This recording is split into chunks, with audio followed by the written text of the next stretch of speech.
El crimen casi perfecto, de Roberto Art.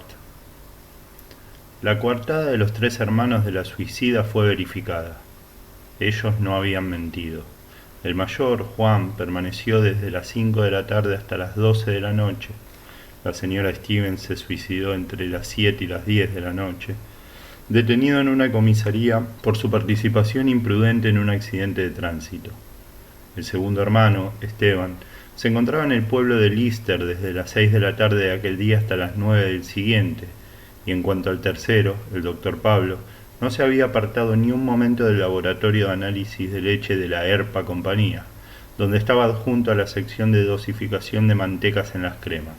Lo más curioso del caso es que aquel día los tres hermanos almorzaron con la suicida para festejar su cumpleaños, y ella, a su vez, en ningún momento dejó traslucir su intención funesta. Comieron todos alegremente. Luego, a las 2 de la tarde, los hombres se retiraron. Sus declaraciones coincidían en un todo con las de la antigua doméstica que servía hacía muchos años a la señora Stevens. Esta mujer, que dormía fuera del departamento a las 7 de la tarde, se retiró a su casa. La última orden que recibió de la señora Stevens fue que le enviara por el portero un diario de la tarde. La criada se marchó.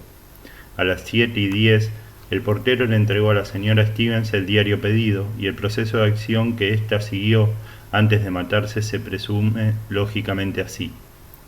La propietaria recibió las adiciones en las libretas donde llevaba anotadas las entradas y salidas de su contabilidad doméstica, porque las libretas se encontraban sobre la mesa del comedor con algunos gastos del día subrayados. Luego se sirvió un vaso de agua con whisky y en esta mezcla arrojó aproximadamente medio gramo de cianuro de potasio.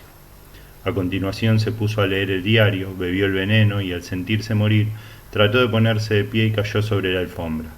El periódico fue hallado entre sus dedos tremendamente contraídos.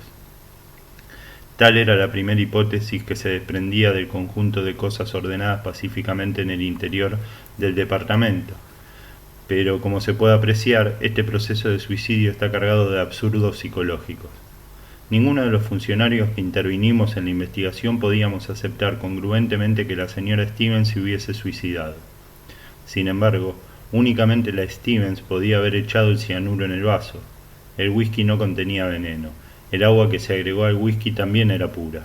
Podía presumirse que el veneno había sido depositado en el fondo o las paredes de la copa, pero el vaso utilizado por la suicida había sido retirado de un anaquel donde se hallaba una docena de vasos del mismo estilo, de manera que el presunto asesino no podía saber si la Stevens iba a utilizar este o aquel. La oficina policial de química nos informó que ninguno de los vasos contenía veneno adherido a sus paredes. El asunto no era fácil.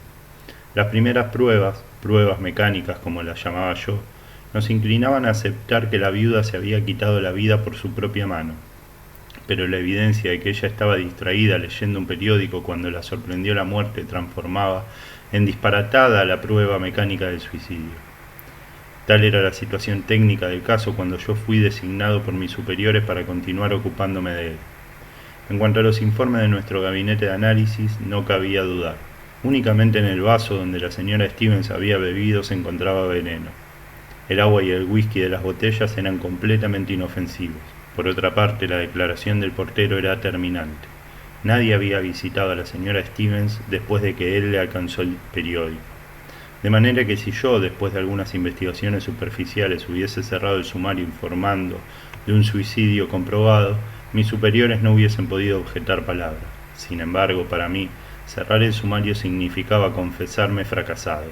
La señora Stevens había sido asesinada, y había un indicio que lo comprobaba.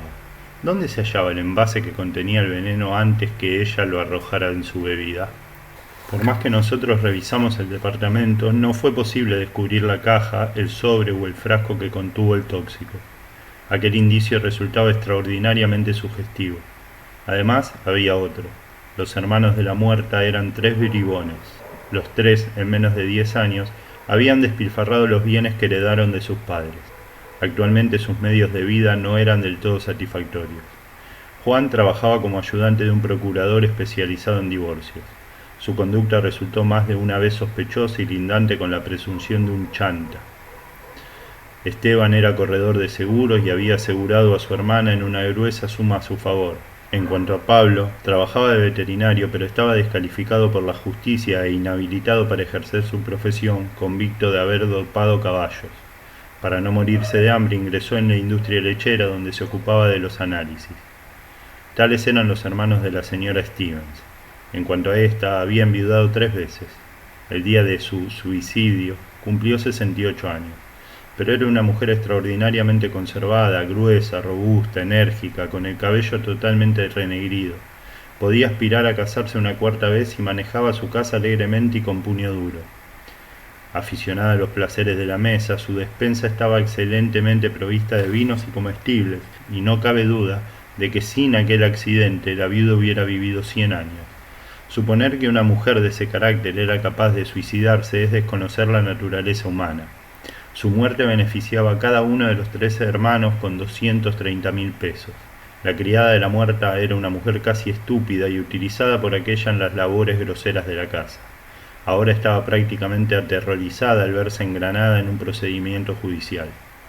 El cadáver fue descubierto por el portero y la sirvienta a las 7 de la mañana, hora en que ésta, no pudiendo abrir la puerta porque las hojas estaban aseguradas por dentro con cadena de acero, llamó en su auxilio al encargado de la casa. A las 11 de la mañana, como creo haber dicho anteriormente, estaban en nuestro poder los informes del laboratorio de análisis.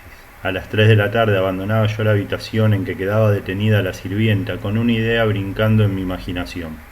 ¿Y si alguien había entrado en el departamento de la viuda rompiendo un vidrio de la ventana y colocando otro después que volcó el veneno en el vaso?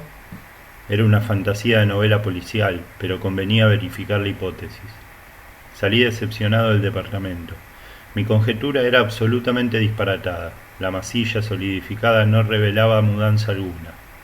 Eché a caminar sin prisa. El suicidio de la señora Stevens me preocupaba. Diré una enormidad, no policialmente, sino deportivamente.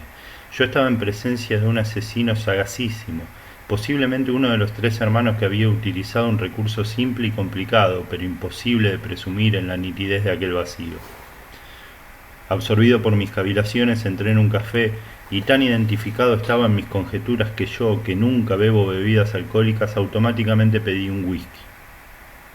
¿Cuánto tiempo permaneció el whisky servido frente a mis ojos? No lo sé, pero de pronto mis ojos vieron el vaso de whisky, la garrafa de agua y un plato con trozos de hielo. Atónito quedé mirando el conjunto aquel. De pronto una idea alumbró mi curiosidad. Llamé al camarero, le pagué la bebida que no había tomado, subí apresuradamente a un automóvil y me dirigí a la casa de la sirvienta. Una hipótesis daba grandes saltos en mi cerebro. Entré en la habitación donde estaba detenida, me senté frente a ella y le dije, míreme bien y fíjese en lo que va a contestar.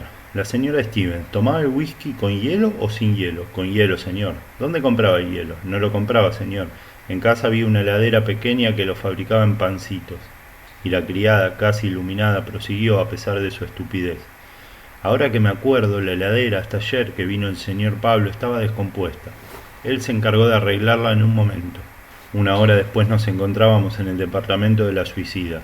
El químico de nuestra oficina de análisis, el técnico de la fábrica que había vendido la heladera a la señora Stevens y el juez del crimen.